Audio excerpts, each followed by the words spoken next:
Hi, I'm Meriden Zerner, dietitian with the Cooper Clinic, and I'm here today to talk with you about stress. Now, why would a dietitian be talking to you about stress?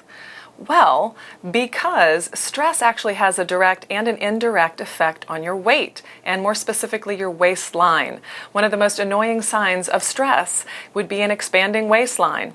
Your body wants to store body fat in that area when we're under stress, and it's kind of a fight or flight response. What does that mean? Well, anytime we're under stress, whether you're being chased by a lion or just life stress on the job, you name it, your body kind of flips the stress response and hormones are released. Some of those hormones are wonderful. Cortisol, it actually helps you to persevere, to run away from the lion. But there's a consequence, there's a downside. It actually inhibits your ability to burn fat efficiently and kind of chips away at your immune system. So when you're stressed, it absolutely impacts your food choices and where your body wants to store body fat.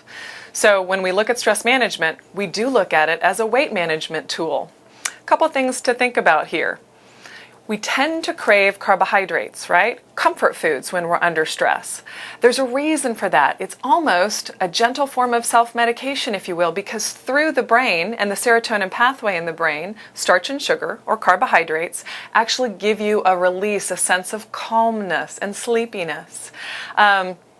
You can get that, obviously. Most people might be drawn to, say, oh, I don't know, cookies.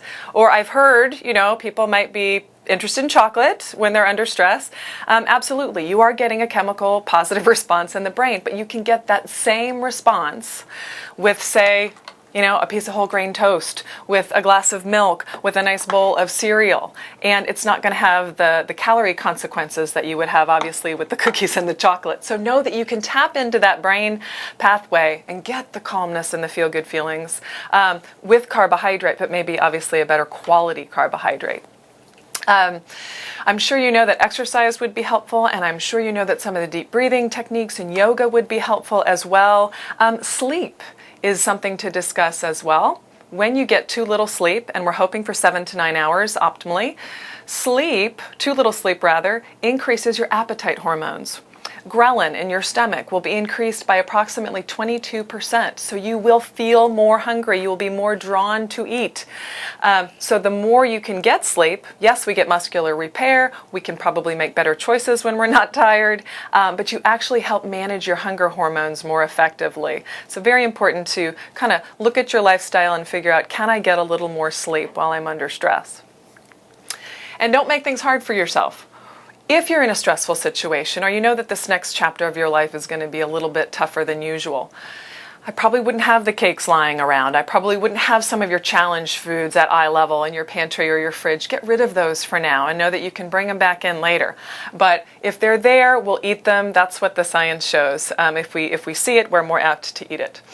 All said and done, stress management and weight management go hand in hand. So when you can manage your stress, you'll be much more effective in terms of managing your weight.